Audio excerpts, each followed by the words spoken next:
Guys, back with your next chapter of Junie B. Jones Has a Peep in Her Pocket. So, if you remember, we read chapter 2 last time, and Junie B. was really nervous about going to the farm. Her mom said, because she was afraid of the ponies, her mom said, ponies aren't the problem, right? Ponies are super nice, super gentle, but then Mom told her about the roosters and how roosters can peck and might hurt you. So now Junie B's freaking out all over again. So today we're going to read chapter 3 called Pictures. The next morning, Mother called me for breakfast. Good morning, said Mother. Good morning, said Daddy. Good morning, I said. Roosters can peck your head into a nub. Daddy put down his coffee cup. Excuse me? I pointed to my head. A nub, I explained. A nub is a teeny little knobhead. Roosters can peck your head into one. Mother looked strange at me. What in the world is this about? I did a big, deep breath for her. 'Cause how can I be clearer on this subject? A nub, a roundish, ballish head nub. And do not tell me that roosters do not peck you, on account of we had pet day at my school, and Meanie Jim brought a rooster to room 9, and that boy is a rooster expert. I looked at her. Plus, also, you said Uncle Billy's rooster was mean too, right, Mother? Remember that? Mother looked frustrated at me. Then she put her head on the table, and she didn't come up for a real long time. Finally, she peeked her eyes at Daddy. Now what? She said kind of quiet. Maybe it'll blow over, said Daddy. I shook my head. No, it will not blow over, I told them, because roosters do not listen to reason, and also there is nothing we can do about this pecking situation. Daddy rubbed his eyes. Could we please change the subject, he said. Yeah, only not talking about a nub will not make it go away, I said. And so, that's enough, said Daddy very growly. I quick stopped talking then. But even after we changed the subject, nubs kept staying on my mind.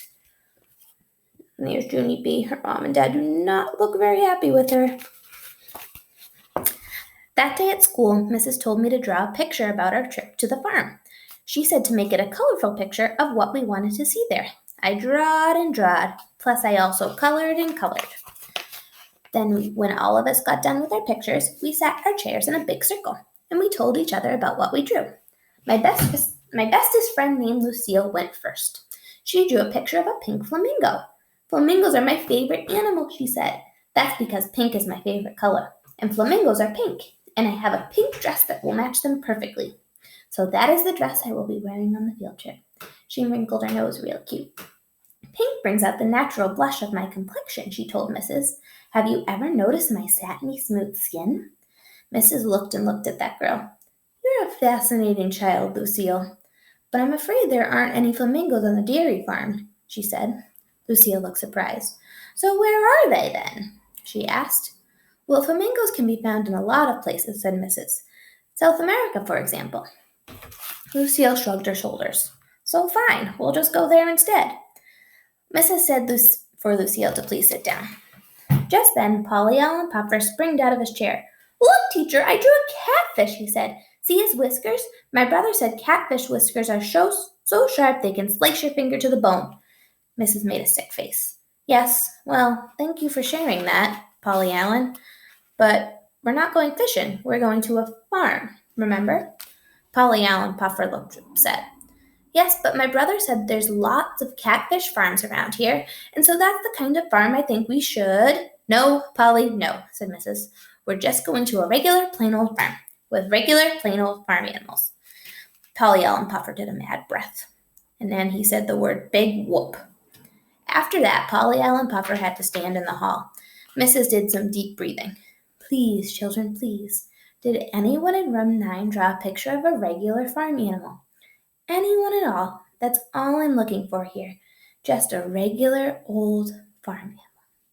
I did, Mrs. I did! I yelled real excited. I drew a picture of a rooster under a tree. Junie B's lovely picture. Oh, Junie B, thank you. That's perfect, she said. I holded it up so she could see it. See it, Mrs.? See how pretty it is? Mrs. looked at my picture. Oh, yes, that's a very nice tree, Junie B. But why is it lying on its side? It crashed over in a rainstorm, I said. Oh, said Mrs. Oh dear. She looked even closer. But I'm afraid I don't see the rooster, honey. I pointed. There, I said. See his foot under the branch? He did not get out in time, apparently. Mrs. covered her mouth with her hand.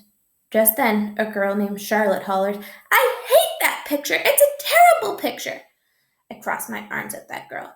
You would not say that if your head was a nub, sister, I said. Meanie Jim laughed real loud, and then Mrs. said for all of us to take our chairs back to our tables, and we did not show any more farm pictures. That's the end of chapter 3. Tomorrow we'll read chapter 4 called Cockle Doodly Doo. See you then.